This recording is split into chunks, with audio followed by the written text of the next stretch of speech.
तुमसे तुम तक के आने वाले एपिसोड में कहानी अब एक ऐसे मोड़ पर पहुंच चुकी है जहां हर किरदार की असलियत पर शक होना शुरू हो गया है। रजनंदिनी, जो अब तक खुद को एक शिकार के रूप में पेश करती आई थी, धीरे धीरे अपनी चालें चलना शुरू कर चुकी है। घर में अब माहौल अजीब तरह का सन्नाटा लिए हुए है। आर्या और अनु के बीच दूरी बढ़ती जा रही है और रजनंदिनी इस दूरी को और गहराई देने के लिए अपनी पूरी ताकत झोंक देती है। रजनंदिनी के मन में अब एक ही बात घूम रही है, अगर अनु को आर्या पर से भरोसा उठ जाए तो सब कुछ मेरा हो जाएगा। इसी सोच के साथ वह अपने पुराने रिकॉर्ड, वीडियो क्लिप्स और झूठे सबूत तैयार करने में लग जाती है। देर रात वह अपने कमरे में बैठी लैपटॉप पर कुछ एडिट कर रही होती है।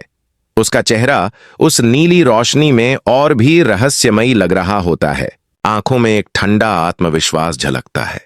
वह बुदबुदाती है, अब खेल शुरू होता है। आर्या।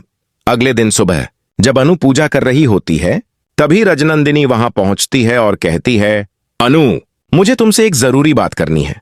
तुम आर्या पर इतना भरोसा कैसे कर सकती हो जब उसके खिलाफ इतने सबूत मौजूद हैं? अनु पहले तो हंसकर टाल देती है, पर रजनंदिनी का चेहरा देखकर उसके मन में कुछ खटकने लगता है।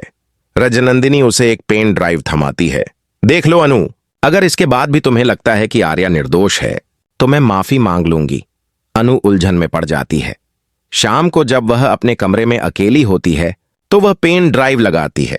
स्क्रीन पर आर्या के कुछ वीडियो दिखाई देते हैं जहां वह किसी से पैसे लेते हुए, किसी सौदे की बात करते हुए नजर आ रहा होता है।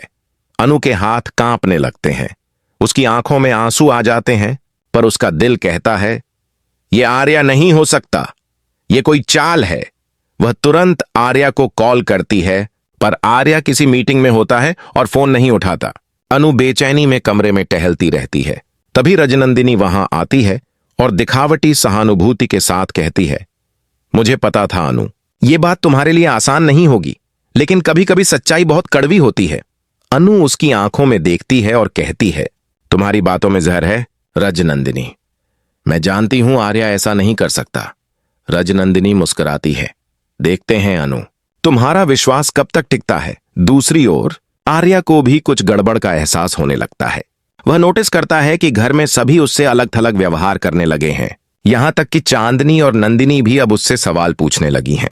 ऑफिस में भी अफवाहें फैलने लगती हैं कि आर्या किसी बड़े प्रोजेक्ट में फंड हेराफेरी कर रहा है। आर्या समझ जाता है कि कोई उसकी साख बिगाड़ने में लगा है। वह अपने पुराने सुरक्षा फुटेज निकलवाता है और सबूत खोजने लगता है। तभी उसे कुछ रिकॉर्ड्स मिलते हैं जिनमें दिखता है कि उसी दिन किसी ने उसके ऑफिस कंप्यूटर से छेड़छाड़ की थी। वह कैमरे में किसी महिला की परछाई देखता है, वही कद, वही चाल। रजनंदिनी। आर्या का चेहरा कठोर हो जाता है। तो ये सब खेल उसका है। वह बुदबुदाता है। रात को वह अनु के कमरे में जाता है। अनु चुपचाप बैठी होती है। दोनों के बीच कुछ देर खामोशी रहती है। फिर आर्या कहता है, अनु, तुमने जो देखा उस पर यकीन किया? अनु धीरे से कहती है, मैंने देखा, पर मेरा दिल कहता है तुम सच्चे हो। आर्या उसकी आंखों में देखता है और कहता है, तो फिर सच्चाई सामने लानी होगी और इसके लिए हमें साथ रहना होगा। रजनंदिनी, जो बाहर दरवाजे पर सब सुन रही होती है, धीरे से मुस्कुराती है। तुम दोनों सोचते हो कि सच्चाई तक पहुंच जाओगे? अब तो मैं ही सच्चाई हूं। इस तरह कहानी का पहला हिस्सा एक ऐसे मोड़ पर पहुंचता है जहां धोखा, विश्वास और साजिश का खेल अपने चरम पर है। अनु अब मन ही मन ठान चुकी है कि वह असली दोषी को बेनकाब करके रहेगी, चाहे कीमत कुछ भी चुकानी पड़े। अगले दिन सुबह अनु अपने कमरे में बैठी सोच रही होती है कि अब उसे क्या करना चाहिए। वह जानती है कि रजनंदिनी चालाक है और हर सबूत को अपने पक्ष में मोड़ लेती है। अनु तय करती है कि वह अब चुप नहीं बैठेगी। वह आर्या से कहती है, हमें रजनंदिनी को उसके ही जाल में फंसाना होगा। आर्या मुस्कुराता है। तो शुरू करें खेल का आखिरी राउंड। दोनों मिलकर एक प्लान बनाते हैं। आर्या जानबूझकर रजनंदिनी से मुलाकात तय करता है और कहता है कि वह सब कुछ मान चुका है, बस अब उसे सबूत नष्ट करने हैं। रजनंदिनी को यकीन हो जाता है कि उसका खेल सफल हो गया है।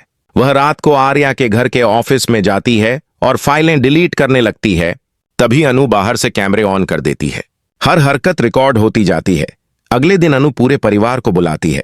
रजनंदिनी आत्मविश्वास से भरी होती है, सोचती है कि अनु फिर से आर्या पर इल्जाम लगाएगी, लेकिन अनु अचानक टीवी ऑन करती है। और स्क्रीन पर वही फुटेज चलने लगता है जिसमें रजनंदिनी खुद फाइलें डिलीट कर रही होती है और झूठे सबूत बनाती है। सब हैरान रह जाते हैं। आर्या शांत स्वर में कहता है, तुमने मेरे भरोसे का गला घोंटा रजनंदिनी पहले तो सफाई देने की कोशिश करती है, ये सब एडिटेड है, ये झूठ है। लेकिन अनु कहती है, झूठ तुम हो और अब सब सच देख चुके हैं। रजनंदिनी गुस्से से चिल्लाती है, तुम्हें लगता है तुम जीत गई हो अनु? ये तो बस शुरुआत है, तुम्हें नहीं पता मैंने क्या क्या प्लान किया है। और वह बाहर की ओर बढ़ती है, पर तभी पुलिस अंदर आती है। आर्या कहता है, ये शुरुआत नहीं रजनंदिनी, ये अंत है। रजनंदिनी को गिरफ्तार किया जाता है, लेकिन उसकी आंखों में अभी भी वही खतरनाक चमक होती है। वह कहती है, मैं लौटूंगी और तब तुम दोनों का प्यार नहीं बल्कि एक दूसरे से नफरत बचेगी। उसके जाते ही माहौल में सन्नाटा छा जाता है।